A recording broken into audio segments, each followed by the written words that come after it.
Hey everyone, Katie Gehring here for Avery L. I have a card to share with you today featuring the new Santa Paws stamp set and the coordinating elements dies. I just love these festive looking pooches and all of their accessories, and I'm going to create a fun holiday scene with these stamps. First, I need to stamp them onto a panel of white cardstock.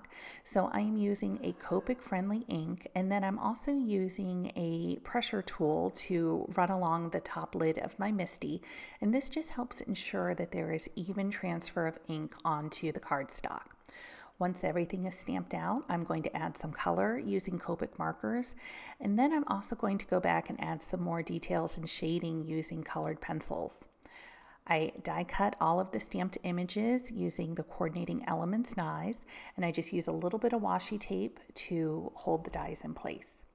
Now I'm going to work on my background. I'm going to create a series of rectangles on the card that will set the scene for the dogs.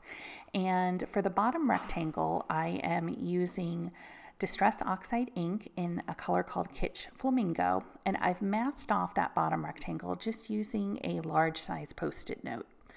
I'm using an ink blending brush to add ink to the bottom rectangle, and once I have the ink the intensity and shade that I'm looking for, then I will lift up that mask and then move on to other parts of the card. To figure out my spacing, I've placed a couple of the stamped images on top, and then I am going to mask off the portion of the card that I'm not going to be blending.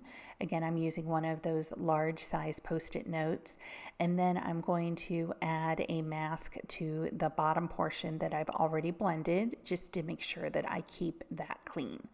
I'm adding blue ink. This is Distress Oxide tumbled glass with a blending brush.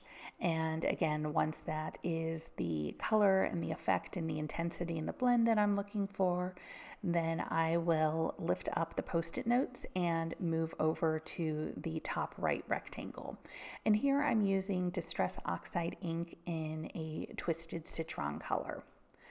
So once all of my ink blending is complete, I'm going to remove all the post-it notes for the big reveal.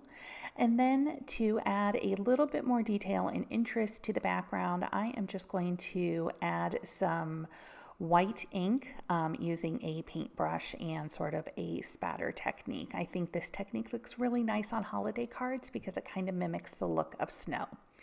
I'm going to set that side to dry, and next I'm going to stamp my sentiment, Santa Paws is coming to town, on a piece of black cardstock, and I am going to heat emboss it using white embossing powder. I'll heat set that sentiment, and then I am going to trim it out, and I will adhere it to my card. With the background complete, I am going to place all of my stamped images onto the card and adhere them down. For more information about any of the products I used in today's card, please visit us at averyl.com. Thanks so much for stopping by. Have a great day.